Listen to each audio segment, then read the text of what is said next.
What if a tiny piece of paper could change the way the entire world communicates? In 1840, Great Britain introduced a small black stamp featuring Queen Victoria.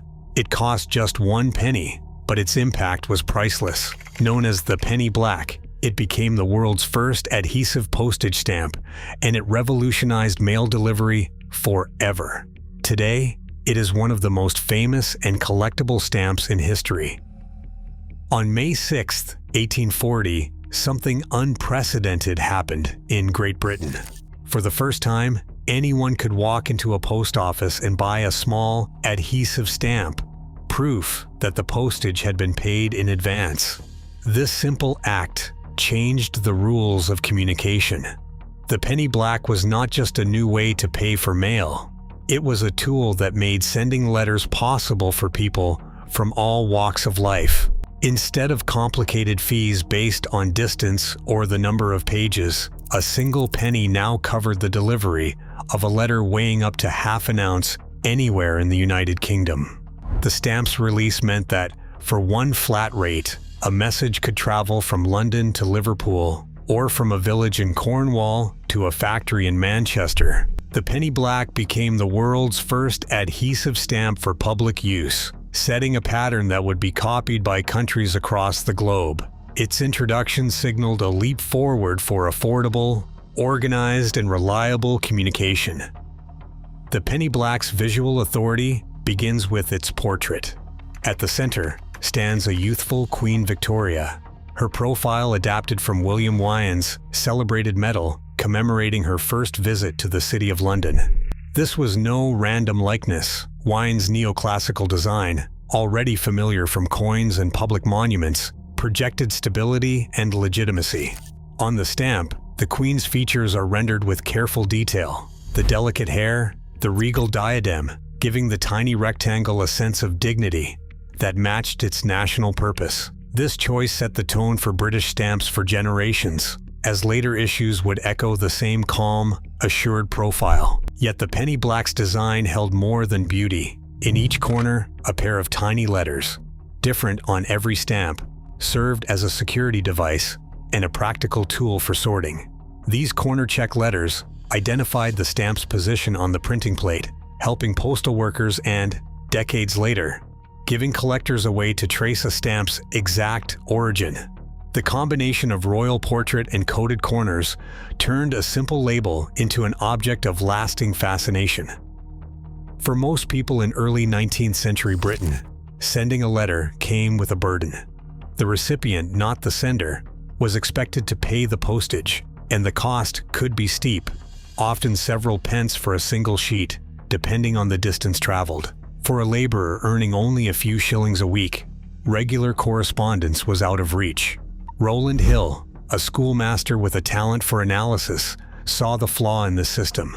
In his 1837 pamphlet, he argued that the real expense of mail came from handling, not distance, and that a simple prepaid rate would open communication to everyone.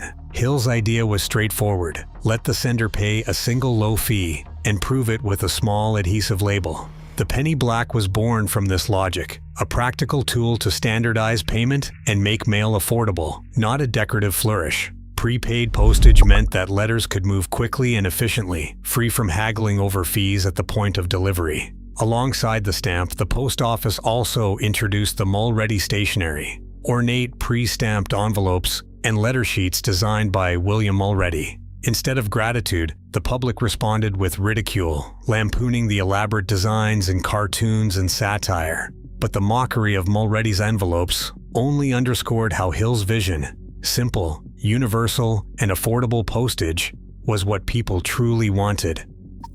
Suddenly, the act of sending a letter became as simple as dropping a coin into a slot.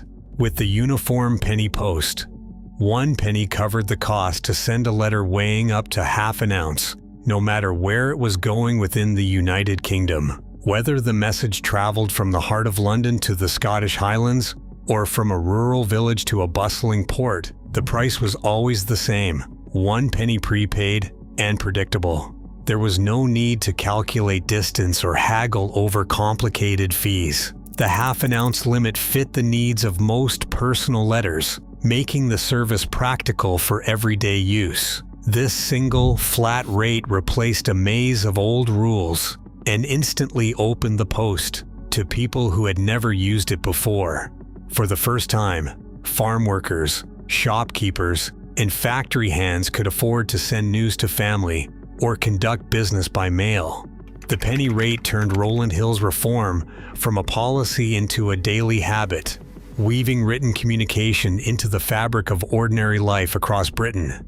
Simplicity and fairness became the new standard, and the country's mailboxes began to fill with voices that had long been silent. The penny black's elegant design hid a flaw that quickly became impossible to ignore. Each stamp was printed in deep black ink, chosen for its sharp contrast and dignified appearance. But when it came time to cancel the stamp, marking it as used so it could not be reused, the post office reached for the same dark palette. The official cancellation was a bold Maltese cross, pressed onto the stamp with black ink. On paper, this seemed like a simple solution, a dramatic mark to show that postage had been paid and the stamp could not be used again. In practice, the result was a technical headache. The black Maltese cross blended almost perfectly into the background of the stamp. Postal clerks struggled to spot whether a stamp had been canceled or not, especially under poor lighting or hurried conditions. For the public, this meant some saw a chance to wash off the faint mark and use the stamp again. For the postal system, it meant lost revenue and a growing suspicion that the innovation might be too easy to outwit. The problem was not just cosmetic, it was operational. The penny black's most visible weakness was now hiding in plain sight, threatening the trust and efficiency that the new system was supposed to deliver. By early 1841, the problem could no longer be ignored.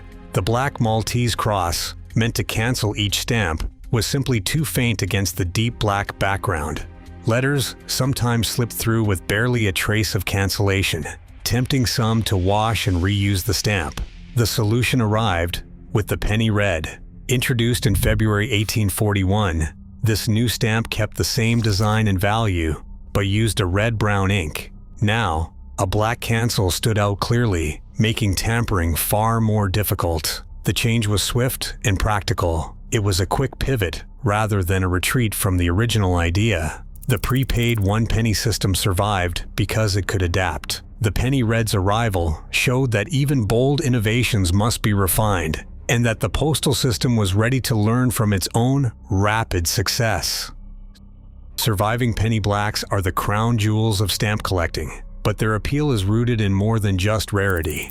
With over 68 million printed in 1840 and 1841, the penny black was never a limited edition. Yet today, only about 1.3 million are thought to remain, and even fewer survive in pristine condition. Collectors look for crisp impressions, undamaged paper, and, in the rarest cases, original gum. The story of each stamp deepens with its provenance, whether it graced a letter on the first day of use or traveled across the country in the hands of a Victorian schoolchild. Covers showing early postal routes or bearing a clear May 6, 1840 postmark are especially prized for their direct link to the dawn of prepaid mail. Specialists are drawn to the quirks left by Perkins, Bacon and Company in London, the firm responsible for the penny black's production. Each sheet of 240 stamps carried subtle differences, tiny plate flaws, misaligned corner letters, and variations in the engraved frame. The two-letter codes in the lower corners, unique to every stamp's position, let collectors trace a stamp's exact origin on its printing plate. Certain positions, like the elusive AA from plate 11, have become legends in their own right. The penny black's true legacy, though, reaches far beyond the collector's album.